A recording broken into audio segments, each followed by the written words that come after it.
Pourquoi l'immobilier est un excellent ascenseur social? Bon, alors déjà, il faut savoir qu'il existe plusieurs piliers d'enrichissement.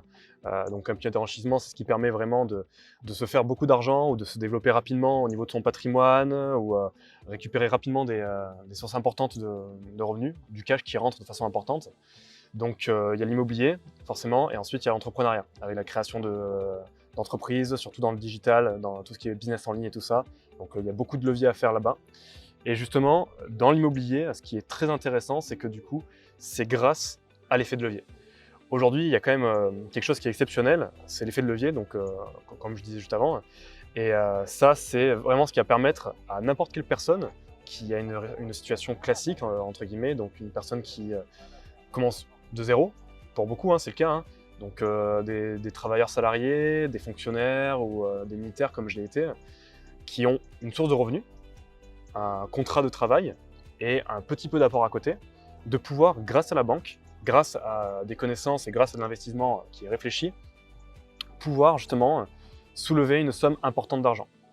Aujourd'hui, ce qui est important de savoir, c'est que si jamais il fallait acheter un appartement ou un immeuble à 200-300 000 euros et qu'on économisait tous les jours notre salaire à 1700 euros par exemple, on économise 500 euros pour acheter cet immeuble, combien de temps il nous faudrait?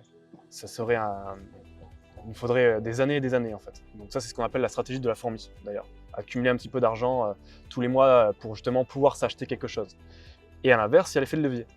Si jamais le projet est intéressant, si jamais il y a du rendement derrière, d'ailleurs c'est ce qu'il faut sélectionner, c'est des projets avec du rendement, ben, du coup on peut utiliser l'argent de la banque, emprunter sur une durée plus ou moins importante, et du coup pouvoir bénéficier de l'effet de levier, donc du coup avoir du cash flow. On aura soulevé 300 000 euros de patrimoine, donc à crédit bien entendu, mais du coup ce n'est pas grave, parce que cet argent-là, ben, du coup elle est remboursée par le locataire, t'empruntes à la banque, c'est la banque qui emprunte ton bien, et toi tu es le propriétaire. Et ça c'est super puissant en fait. Et on peut multiplier encore et encore et encore des opérations comme celle-ci. Donc ça c'est vraiment ce qui est vraiment bien avec l'effet de levier, c'est qu'aujourd'hui, n'importe quelle personne avec une petite situation, une situation intermédiaire, une situation classique, peut justement augmenter son patrimoine, peut justement aller beaucoup plus loin grâce à l'effet de levier. C'est pour ça que l'immobilier, c'est génial. Et ensuite, ça c'est dans un second temps, c'est que du coup, comme je dis tout à l'heure, on peut investir à partir de zéro, et ensuite on peut se diversifier. Nous, c'est ce qui nous est arrivé, par exemple, avec mon associé Alexandre, c'est qu'au début, on a commencé avec l'immobilier. Moi, pour être tout à fait franc, de toute façon, j'en parle souvent, hein, on est très naturel là-dessus. J'ai commencé avec 1 800 euros par mois et 10 000 euros de côté, donc ce qui est mieux que certaines personnes, mais ce qui est en fait relativement classique comme situation. Alexandre, je sais que c'est pareil à peu près. Et on a acheté une quarantaine de biens à deux, donc en 2 ans, 3 ans, voilà, environ 3 ans. Donc on a multiplié les opérations. Et ce qui est vraiment puissant à l'immobilier, c'est qu'une fois qu'on multiplie les opérations, une fois qu'on a les bonnes astuces, les bonnes méthodologies, qu'on peut faire justement rentrer du cash flow, ou pas forcément rentrer du cash flow, hein, il y a aussi d'autres stratégies comme l'achat-revente, on en parlera un peu plus tard, qui sont très puissantes également, qui sont même après professionnalisantes quand on devient marchand de biens. Mais aujourd'hui, ce qui est puissant, c'est que tu génères du cash flow positif, du coup, tous les mois, tu as des rentes qui rentrent sur ton compte en banque, et du coup, ça te permet de faire quelque chose qui est extrêmement puissant. Et c'est pour ça que moi, j'adore l'immobilier, c'est que tu peux décrocher ton temps de travail de l'argent qui rentre dans tes comptes en banque. Et en fait, à partir du moment où tu as plus de temps, on dit souvent qu'un entrepreneur, il a deux ressources qui sont extrêmement importantes, qui lui permettent d'avancer, c'est le temps et c'est l'argent.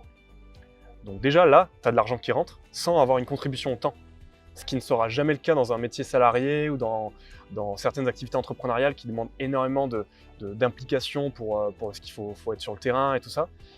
Là, on peut décrocher son temps de travail de l'argent qui rentre. Et ça, c'est super puissant parce qu'à partir du moment où on a du temps, qu'est-ce qu'on peut faire? Déjà, on peut profiter de la vie. Donc, on peut faire des voyages, faire des choses qui nous inspirent, enfin, n'importe quoi, ce que l'on veut, avec ce cash flow positif. Et si jamais on est un peu challenger, un peu comme on l'est dans la Team Phoenix, et d'ailleurs c'est même ce que nous on encourage, c'est que dès que tu as de l'argent, admettons 2 000, 3 000 euros, 4 000, 5 000 euros qui sont très rapidement atteignables, ben du coup on peut créer des business. On peut créer des business, on peut faire plein de choses, on peut se diversifier. Et c'est à ce moment-là que c'est puissant, c'est que l'immobilier permet ensuite de pouvoir se dégager du temps pour créer des business, pour justement consacrer beaucoup de temps à la création de valeur, que ce soit dans les business en ligne ou peu importe. Et là, tu combines les deux, c'est super puissant. Et ensuite, à partir du moment où d'ailleurs tu as un business qui fonctionne, avec, je sais pas moi, un business en ligne, par exemple tu fais du e-commerce, tu as des shops qui te font 10 000 euros par mois, bah, tu peux réinvestir dans le réel en fait. Donc, d'ailleurs, c'est ce qu'il faut faire, hein, c'est que d'abord tu fais un pied d'enrichissement, business entrepreneurial, business en ligne ou immobilier, et ensuite tu investis. Et là, tu peux te diversifier dans plein de choses. Donc ça, c'est plutôt la partie de Romain qui sait mieux en parler que nous, avec la bourse, avec la crypto, avec de l'equity, avec plein de choses. Mais également, l'immobilier, super puissant parce que c'est de l'investissement, c'est un placement. Pas besoin de forcément, quand tu fais du placement, d'aller chercher du 10%. Tu peux faire du 10% pour justement dynamiser ton argent, mais tu peux également faire du placement avec du patrimonial et faire du 5%. Donc ça, c'est également ce qui est génial, c'est qu'en fait, c'est un cercle vertueux. Tu fais rentrer de l'argent ou tu te dégages du temps, tu peux créer de l'argent avec un business en ligne ou faire une activité entrepreneuriale qui rapporte de l'argent, et l'argent qui est rapporté là peut se réinjecter dans l'immobilier. Et en fait, c'est toujours comme ça qu'il faut réfléchir, c'est toujours les vases communicants. L'argent est un fluide et il a besoin de vitesse, il a besoin de dynamisme. Et c'est pour ça que c'est super puissant. Et d'ailleurs, en parlant de dynamisme, on en parle souvent, c'est avec le marchand de biens. Parce qu'aujourd'hui, si du coup faire de l'immobilier locatif, bon, il y a quand même pas mal de complications aujourd'hui avec l'immobilier locatif, même si c'est toujours possible, on connaît les techniques, elles évoluent tout simplement, mais c'est toujours possible. Mais si jamais aujourd'hui il y a quelque chose qui est aussi très puissant, c'est de se professionnaliser en tant que marchand de biens. Faire de l'achat-revente. Parce que l'achat-revente, en fait, justement, c'est ce qui permet de dynamiser son argent, en fait. On sait qu'aujourd'hui, tu as investi dans 1 million d'euros d'immobilier, tu reçois 100 000 euros de revenus locatifs par an, tu as une partie qui part en charge et une partie qui part en remboursement de crédit, tu as une somme qui te reste, ensuite tu as les impôts et tout ça, donc tu as du cash flow, tu as potentiellement 1 million d'euros à récupérer à un moment ou à un autre avec une revente, ou alors avec une plus-value latente, enfin tout ça, tu peux le faire. Mais avec le marchand de biens, justement, c'est que là, ton cash, il est immobilisé. Et un entrepreneur et un investisseur qui a du cash immobilisé est un entrepreneur qui peut moins rapidement évoluer, en fait. Parce que du coup, il faut toujours faire circuler l'argent. L'argent, ça répond à ce qu'on appelle la théorie des fluides, en fait. Ça a besoin de mouvement. Et plus ça va vite, et plus, en fait, il y a de l'entrain. Et grâce au marchand de biens, ben, on peut faire des opérations qui vont faire de grosses plus-values. Donc si c'est bien fait, bien entendu, s'il y a la bonne méthodologie. Mais du coup, vous pouvez acheter un appartement 100 000, le revendre quelques temps après 120 000, 130 000, 140 000, 150 000, multiplier en fait ce process. Donc ça demande du temps, ça demande de l'énergie, ça demande du professionnalisme, c'est quelque chose qui n'est pas à prendre à la légère, il faut le faire bien, il faut le faire correctement. Mais une fois que c'est fait, ben, du coup, vous récupérez des plus-values à chaque fois qui peuvent être réinvesties.